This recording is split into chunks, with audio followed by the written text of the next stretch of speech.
نحمده ونصلي على رسوله الكريم اما بعد فاعوذ بالله من الشيطان الرجيم بسم الله الرحمن الرحيم رب اشرح لي صدري ويسر لي امري واحلل عقدة من لساني يفقهوا قولي۔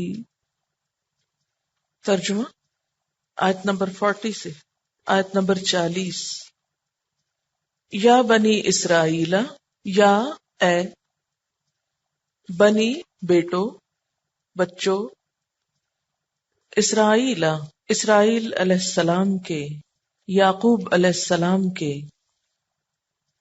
اذکرو یاد کرو، نعمتی میری نعمت، التی وہ جو، انعمت انعام کی میں نے، علیکم تم پر، وأوفو اور پورا کرو، بعہدی میرے عہد کو، اوفی میں پورا کروں گا، بعہدکم تمہارے عہد کو، و اور، ایایا صرف مجھ سے، فرہبونی پس ڈرو مجھ سے، وآمنو اور ایمان لاؤ، بما ساتھ اس کے جو، انزلت میں نے نازل کی، مصدقاً تصدیق کرنے والی، لما واسطے اس کے جو، معکم تمہارے پاس ہے، ولا اور نہ، تکونو تم ہو جاؤ، اولا پہلے، کافرن کافر، انکاری، بہی ساتھ اس کے، ولا اور نہ، تشترو تم بیچو، بآیاتی میری آیات کو، ثمنن قلیلاً ثمنن قیمت، قلیلاً تھوڑی، بریکٹ میں لکھیے کے بدلے، تھوڑی قیمت کے بدلے، و اور، ایایا صرف مجھ سے، فاتقونی پس ڈرو مجھ سے، ولا اور نہ، تلبسو تم ڈھانپو، الحق حق کو، بالباطل ساتھ باطل کے، و اور، تکتمو نہ تم چھپاؤ، الحق حق کو، وانتم حالانکہ تم، تعلمون تم علم رکھتے ہو، جانتے ہو۔ الفاظ کی وضاحت دیکھیے، یا اے، بنی بنین، بنون، ابنا، یہ سب ابن کی جمع ہے۔ ابن کہتے ہیں بیٹے کو، تو بنین کیا ہو گیا؟ بیٹے۔ اسرائیل، اسرائیل عبرانی زبان کا لفظ ہے، اس کا مطلب ہے عبداللہ۔ اسرا کہتے ہیں بندے کو، اور ایل اللہ، اسرائیل اللہ کا بندہ۔ حضرت یعقوب علیہ السلام کا لقب تھا۔ یعقوب علیہ السلام کون تھے؟ یعقوب بن اسحاق بن ابراہیم علیہ السلام۔ اذکرو یاد کرو، اذکرو کا لفظ ذکر سے ہے، ذال کاف رے، ذکر۔ ذکر کہتے ہیں یاد کرنے کو، چاہے دل سے کیا جائے یا زبان سے، نسیان کے مقابلے پر آتا ہے، یا پھر مسلسل یاد کرنے کے لیے بھی آتا ہے، یعنی بھولی ہوئی چیز کو یاد کرنا بھی اور مسلسل یاد کرنا بھی، محفوظ کرنا۔ نعمتی میری نعمت، نعمت کا لفظ اردو میں بہت عام ہے، عربی میں یہ خوشحالی، فضل، کرم، عطا، فیض، احسان، نوازش، انعام کے معنوں میں استعمال ہوتا ہے۔ التی وہ جو، یہ الذی اور الذین ہی کی طرح ہے۔ انعمت میں نے انعام کی، علیکم تم پر، و اور، اوفو اوفو کا لفظ جو ہے یہ وفا سے ہے، واو فے یہ اس کا روٹ ہے، پورا کرنا، عہد، ناپ تول، شرط، منت، نظر، زندگی، ان سب کے پورا کرنے کے لیے وفا کا لفظ آتا ہے۔ بے عہدی میرے عہد کو، عین ہے دال عہد، کسی چیز کی پہم نگہداشت کرنا، خبرگیری کرنا، اقرار کرنا، حفاظت کرنا۔ اوفی میں پورا کروں گا، بے عہدکم تمہارے عہد کو، و ایایا اور صرف مجھ سے، فرہبونی پس ڈرو مجھ سے، اس کا روٹ ہے رے ہے بے، رہب، اسی سے لفظ راہب نکلا ہے۔ رہبہ کا مطلب ہوتا ہے ڈرنا، تو راہب بھی کیا کرتا ہے؟ اللہ سے ڈرتا ہے۔ لیکن رہب ایسے خوف کو کہتے ہیں جس میں اضطراب اور احتیاط شامل ہو۔ اچھا آپ دیکھیں کہ پیچھے آپ نے میثاق کا لفظ بھی پڑھا تھا اور عہد بھی پڑھا تھا، تو وعدے کے لیے دو لفظ ہو گئے نا۔ تو عہد تو کیا ہو گیا؟ وعدہ کرنا، اور وعدہ کا لفظی مطلب کیا ہے؟ اس کی حفاظت کرنا، نگہداشت کرنا، نگرانی کرنا، خبرگیری کرنا۔ لیکن میثاق یہ ہے کہ جب عہد کو کسی قسم وغیرہ سے مزید پکا کیا جائے اور مضبوط کیا جائے تو میثاق ہو جاتا ہے۔ اور ایک وعدہ بھی ہوتا ہے، وعدہ بھی عربی کا لفظ ہے۔ تو وعدہ جو ہوتا ہے اس میں وعید پائی جاتی ہے۔ وعید کس کو کہتے ہیں؟ جس میں کسی چیز کی امید دلائی جاتی ہے، چاہے اچھی چیز کی چاہے بری چیز۔ تو وعدہ کیا؟ بات یا قول جس میں کسی چیز کی امید دلائی جاتی ہے۔ عہد جس بات یا قول قرار کی حفاظت کی جاتی ہے، اور میثاق جس عہد یا قول و قرار پر قسم کھا کر مزید اس کو پکا کیا جاتا ہے۔ اور صرف قسم ہی نہیں، تکرار کی وجہ سے بھی پختگی ہو سکتی ہے۔ وآمنوا اور ایمان لاؤ، بما انزلت ساتھ اس کے جو میں نے نازل کی، مصدقاً صدق سے ہے سچائی کے لیے، مصدق تصدیق کرنے والا، سچا کہنے والا، لما معکم واسطے اس چیز کے جو تمہارے پاس ہے، ولا تکونوا اور نہ تم ہو جاؤ، اول کس کو کہتے؟ پہلے کو، کافرن جانا پہچانا لفظ ہے، بہی ساتھ اس کے، ولا تشترو اور نہ تم بیچو، کیا روٹ ہے اس کا؟ شین رے یہ، شرا خریدنے اور بیچنے دونوں کے لیے استعمال ہوتا ہے۔ ثمنن قیمت، کیا روٹ ہے اس کا؟ سے میم نون سمن، کئی لوگ نام بھی رکھتے ہیں سمن، کیا مطلب بنا اس کا؟ قیمت۔ اسی سے ملتا ایک اور نام بھی ہے، وہ کیا ہے؟ سمینہ، قیمتی، قیمت والی، ویلیبل۔ قلیلاً قلت سے، تھوڑا، قاف لام لام، مقدار وزن فاصلے مدت سب کے لیے آتا ہے ان کا تھوڑا ہونا۔ وَإِيَّايَ اور صرف مجھ سے، فَاتَّقُونِ پس ڈرو مجھ سے۔ اب آپ دیکھیے کہ ڈرنے کے لیے کتنے لفظ آ گئے آپ کے پاس۔ سب سے پہلے تو فَاتَّقُون، ٹھیک ہے، پھر فَرْهَبُون، پھر خوفن۔ ان کا فرق ہوگا کوئی کہ نہیں؟ کیا فرق ہو سکتا ہے ان میں؟ تقویٰ ہوتا ہے برے انجام کا خوف جو انسان کو کسی چیز پر راضی کرتا ہے یا آمادہ کرتا ہے۔ رہبہ کیا ہوتا ہے؟ ایسا ڈر جس میں کیا پایا جاتا ہے؟ اضطراب اور احتیاط پائی جاتی ہے۔ اور خوف کیا ہوتا ہے؟ عام لفظ ہے خوف۔ ولا تشترو اور نہ تم بیچو، بے آیاتی میری آیات کو، ثمنًا قلیلا تھوڑے پیسوں میں، وإیایا فاتقون اور صرف مجھ سے ڈرو۔ ولا تلبسو اور نہ تم لباس پہناؤ۔ یہ لباس پہناؤ کا معنی میں آپ کو سمجھانے کے لیے کر رہی ہوں۔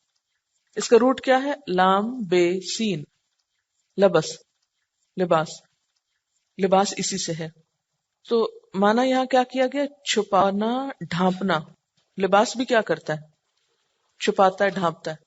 ولا تلبسو اور نہ تم ڈھانپو، نہ تم چھپاؤ، الحق کا حق کو، بالباطل ساتھ باطل کے، وتکتم الحق کا اور نہ تم چھپاؤ حق کو، کاف تے میم کتما چھپانا۔ یہ جو پیچھے لا آ رہا ہے اس کی وجہ سے نفی کا مفہوم آ گیا۔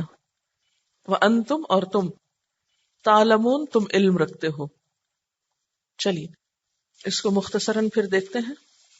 یا بنی اسرائیل، اے بنی اسرائیل، کیا کرو؟ اذکروا نعمتی، میری نعمت کو یاد کرو۔ کون سی نعمت؟ التی انعمت علیکم، جو میں نے تم پر انعام کی تھی۔ میں نے تم کو عطا کی تھی. یہاں دنیا کی نعمتیں بھی جو خاص طور پر بنی اسرائیل کو دی گئی اور نعمت ہدایت بھی مراد ہے. اور کیا کرو؟ وَأَوْفُوا بِعَهْدِي، اور میرے عہد کو پورا کرو. کون سا عہد؟ ابن عباس کہتے ہیں کہ اس سے مراد نبی صلی اللہ علیہ وسلم کی پیروی کا عہد ہے. اس کا ذکر قرآن پاک کی سورت المائدہ کی آیت نمبر 12 میں بھی آتا ہے. فائدہ کیا ہوگا؟ اوفی بعہدکم، میں تم سے کیا ہوا وعدہ پورا کروں گا. کیا وعدہ؟ کہ تمہیں دنیا میں عزت ملے گی اور آخرت میں تم بچ جاؤ گے برے انجام سے. اور کیا کرو؟ وَإِيَّایَ فَارْہَبُونَ، اور صرف مجھی سے تم ڈرو. کیونکہ عام طور پر اللہ تعالیٰ کی اطاعت کرتے ہوئے انسان کو دوسروں کا ڈر ہوتا ہے کہ اور لوگ کیا کہیں گے. اللہ کی اطاعت اسی وقت ہو سکتی ہے جب انسان صرف اللہ سے ڈرتا ہو. اور کیا تلقین کی گئی؟ وَآمِنُوا، اور ایمان لاؤ. کس چیز پر ایمان لاؤ؟ بما، ساتھ اس چیز کے جو انزل تو میں نے نازل کی. کیا؟ قرآن پاک. مصدقاً، تصدیق کرنے والی ہے. کون تصدیق کرنے والی ہے؟ یہ کتاب یعنی قرآن. کس چیز کی؟ لما معکم، اس چیز کی جو تمہارے پاس ہے، یعنی تمہاری کتابوں کی، اور تمہاری کتابوں میں جو نبی آخری کے بارے میں پیشن گوئیاں آئیں ان کی. یہ تو تھا یہ کچھ کرو اور کیا نہ کرو. ولا تکونو، اور نہ تم ہو جاؤ کیا؟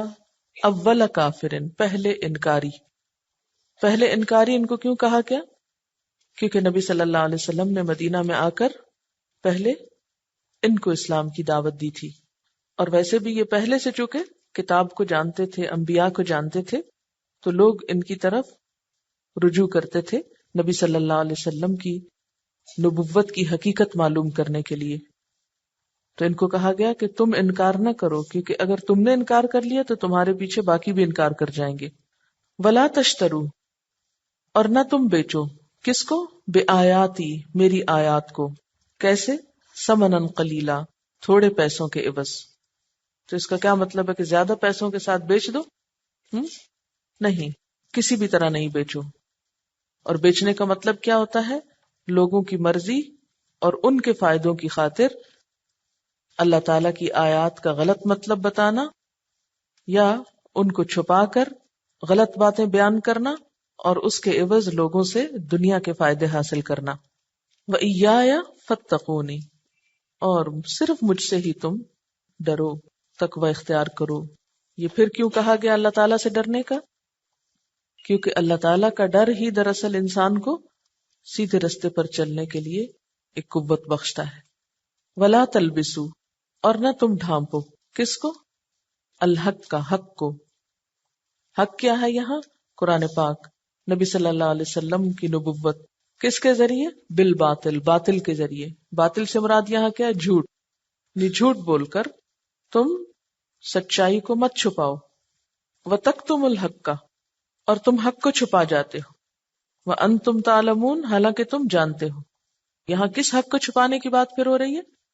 نبی صلی اللہ علیہ وسلم کی نبوت کی، قرآن پاک کی حقیقت. یعنی جب دوسرے لوگ تم سے پوچھتے ہیں کہ اس کی حقیقت کیا ہے تو تم سچی بات نہیں بتاتے ہو، حالانکہ تم ان کو پہچانتے ہو. وَأَنْتُمْ تَعْلَمُونَ، حالانکہ تم علم رکھتے ہو. یہ لوگ کیسے علم رکھتے تھے؟ کیونکہ اہل کتاب تھے نا، ان کے پاس کتابیں تھی، یہ سب جانتے تھے، لیکن اس کے باوجود چھپاتے تھے. چلیے آیت نمبر 40 سے بنی اسرائیل کا ذکر ہو رہا ہے. جیسا کہ آپ جانتے ہیں کہ سورت بقرہ مدنی سورت ہے، یعنی مدینہ میں نازل ہوئی. اور مدینہ میں نبی صلی اللہ علیہ وسلم نے جب ہجرت کی تو وہاں پر ایک بہت بڑا گروہ یہود کا موجود تھا، جن کو اہل کتاب بھی کہا گیا. پیچھے ہم پڑھ چکے ہیں، اللہ تعالیٰ نے فرمایا یا ایھا الناس اعبدوا، اے لوگو عبادت کرو. تمام انسانیت کو عبادت کا حکم. اب سارے لوگوں میں خاص طور پر بنی اسرائیل کا ذکر. کیوں؟ اس لیے کہ یہ پیغمبروں کی اولاد تھے، ان کو کتاب دی گئی، ان میں رسول بھیجے گئے، ان کو ہدایت بخشی گئی، ان پر اللہ تعالیٰ نے اپنے طرح طرح کے انعامات کیے، اور نبی صلی اللہ علیہ وسلم جہاں پہنچے، تشریف لے گئے، وہاں یہ پہلے سے موجود تھے، یہ کتاب کو پہچانتے تھے، رسولوں کو پہچانتے تھے. اگر یہ ایک مثالی نمونہ پیش کرتے، اچھے مسلمان بن کے دکھاتے، تو دوسرے لوگوں کے لیے اسلام قبول کرنا اور نبی صلی اللہ علیہ وسلم کی اطاعت کرنا آسان تھا. اور ان کا بگاڑ دوسروں کے لیے حق کی قبولیت کے راستے میں ایک بہت بڑی رکاوٹ تھا. اس لیے ان کو خاص طور پر خطاب کیا گیا اور ان کو اللہ تعالیٰ نے اپنی نعمتیں یاد کرائیں. انسانوں کے کسی بھی گروہ پر اللہ تعالیٰ کا سب سے بڑا انعام یہ ہوتا ہے کہ اللہ تعالیٰ ان کے اندر کسی رسول کو بھیجے اور انہیں کتاب اور ہدایت عطا فرمائے.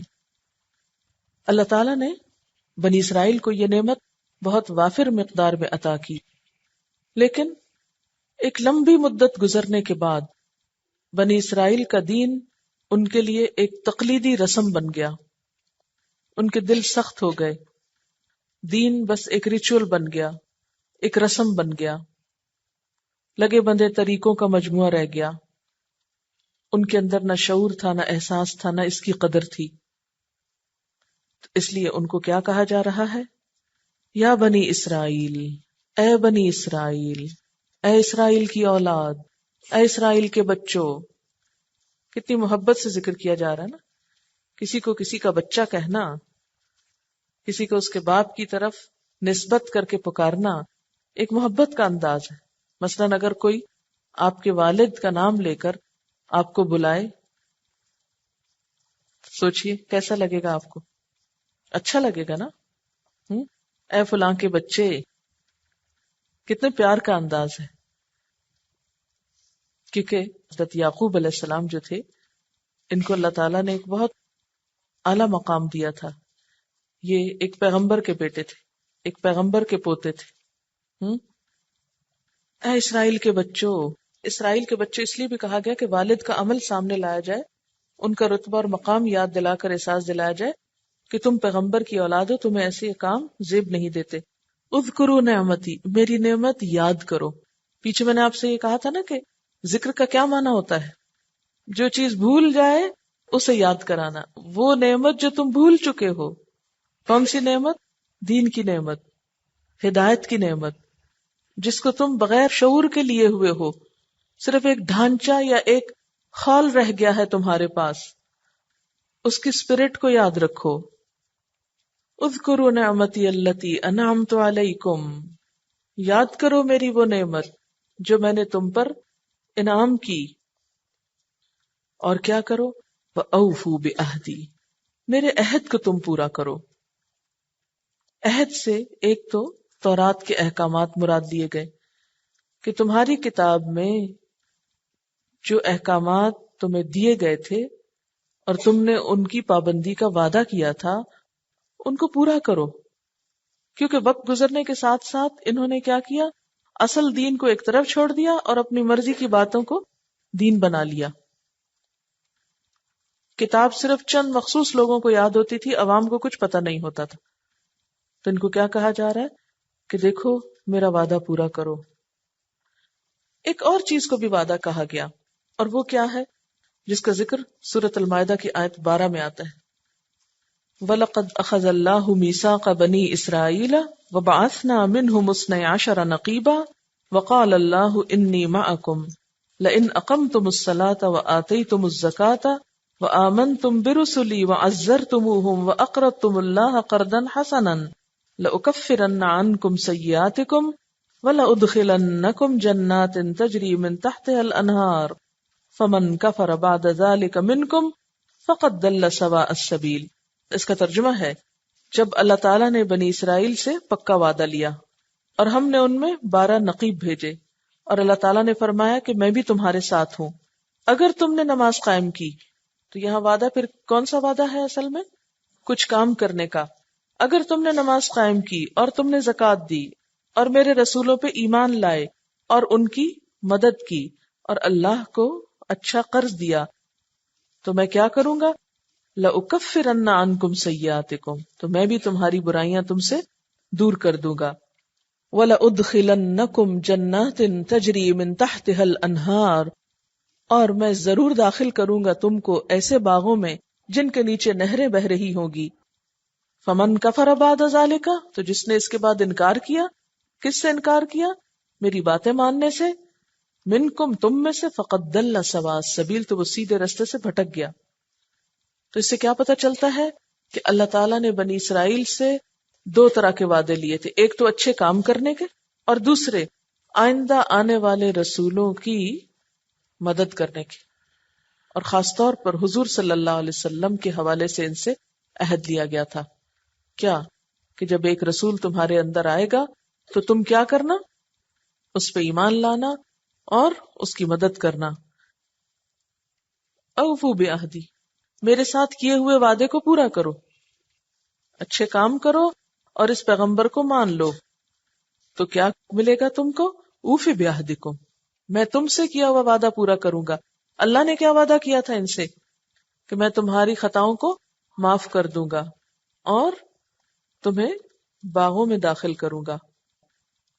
اچھا، عہد کے بارے میں ایک حدیث بھی آپ کو سناتی چلوں کہ عہد پورا کرنا کتنا ضروری ہے، اور خصوصاً اللہ تعالیٰ کے ساتھ کیا ہوا عہد. نبی صلی اللہ علیہ وسلم نے فرمایا، عہد توڑنے والوں کو جو سزا آخرت میں ملے گی اس سے پہلے ہی ایک یہ سزا دی جائے گی کہ حشر کے میدان میں، یعنی جہنم تو بعد کی بات ہے، اس سے پہلے بھی ایک سزا ملے گی کہ حشر کے میدان میں جہاں تمام اولین و آخرین کا اجتماع ہوگا، عہد شکنی کرنے والے پر ایک جھنڈا بطور علامت کے لگا دیا جائے گا، اور جتنی بڑی عہد شکنی ہوگی اتنا ہی یہ جھنڈا بڑا ہوگا. اس طرح ان کو میدان حشر میں رسوا اور شرمندہ کیا جائے گا. یہ حدیث مسلم نے روایت کی ہے. میدان حشر میں لوگوں کو کھڑا ہونا پڑے گا نا، تو عہد توڑنے والے جہاں کھڑے ہوں گے ان کے سر پہ یا ان کی جگہ پر ایک جھنڈا لگا ہوگا جس پہ کیا لکھا ہوگا؟ یہ عہد توڑنے والے لوگ اس میں نیچے کھڑے ہیں. اور جتنا بڑا کوئی عہد توڑنے والا ہوگا اتنا بڑا اس کا جھنڈا ہوگا.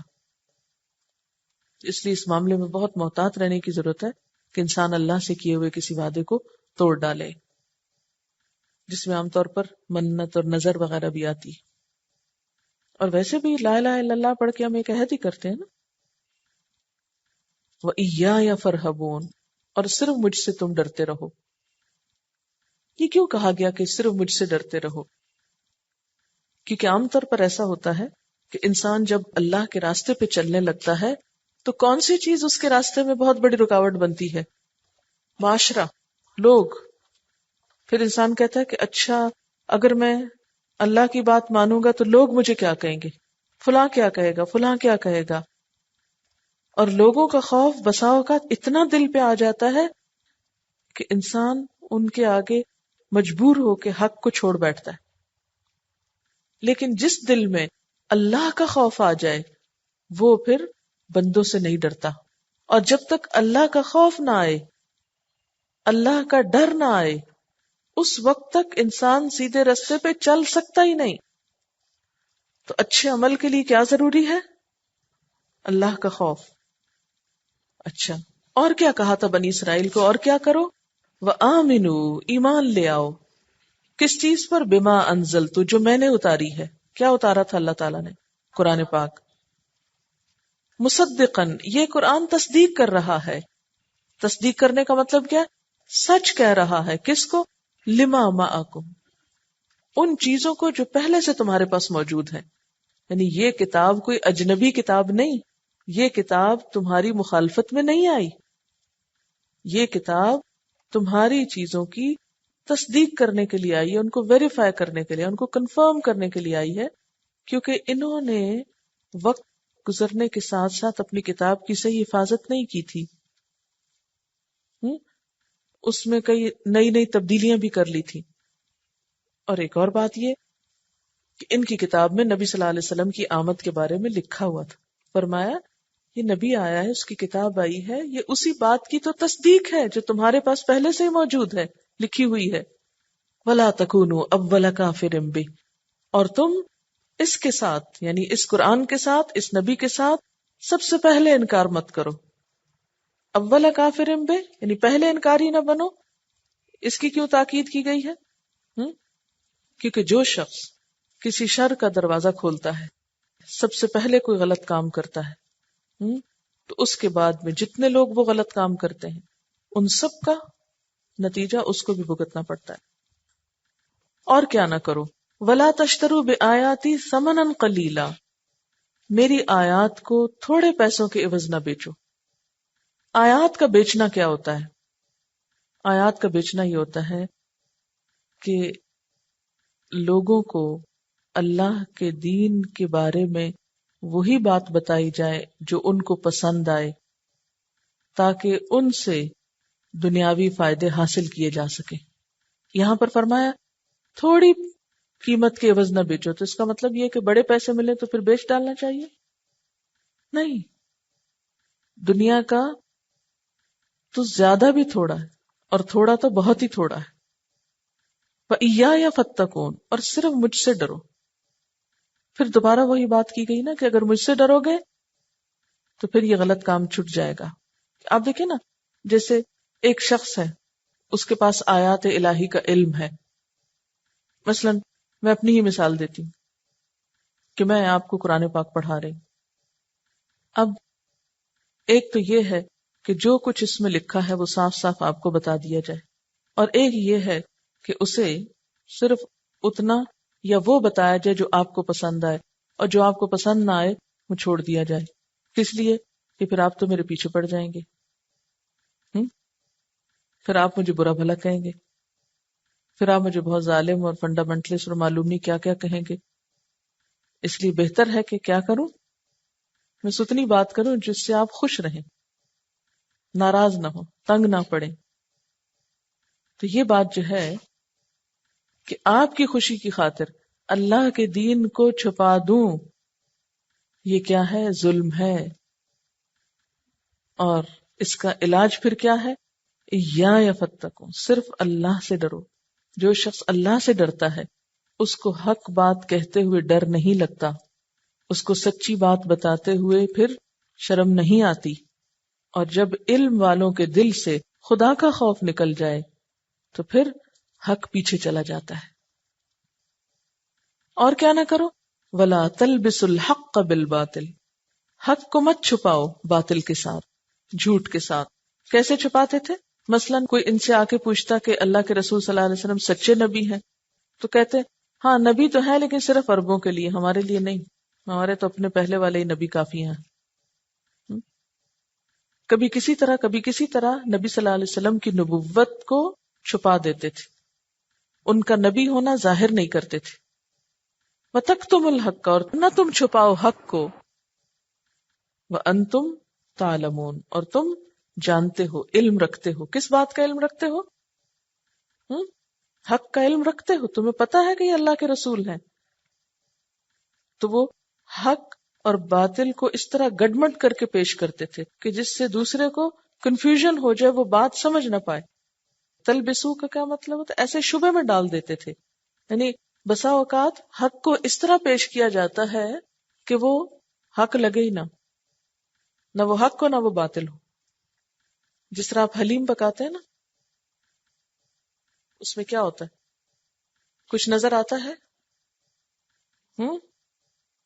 سب کچھ مل جاتا ہے نا، کوئی دال چاول کا پتہ نہیں چلتا۔ تو بالکل اسی طرح سچائی کو اگر حلیم کی شکل میں پیش کیا جائے کہ کچھ سمجھ میں نہ آئے کہ حق کیا ہے اور باطل کیا ہے، تو ہو سکتا ہے کہ لوگوں کو چٹخارا تو خوب آئے، لیکن اللہ کے ہاں پکڑ ہو سکتی۔ تو علم والوں کی شان کے خلاف ہے یہ بات کہ وہ حق کو باطل کو گڈمڈ کر دیں۔ اہل علم کا کام کیا ہے؟ حق کو واضح طور پر بتائیں اور باطل کو حق سے الگ کر دیں، اور حق کو کھول کے بیان کریں، نہ کہ اس کو چھپا جائیں۔ وآخر دعوانا ان الحمد للہ رب العالمین۔ سبحانک اللہم وبحمدک، نشہد ان لا الہ الا انت، نستغفرک ونتوب الیک۔ والسلام علیکم ورحمۃ اللہ وبرکاتہ۔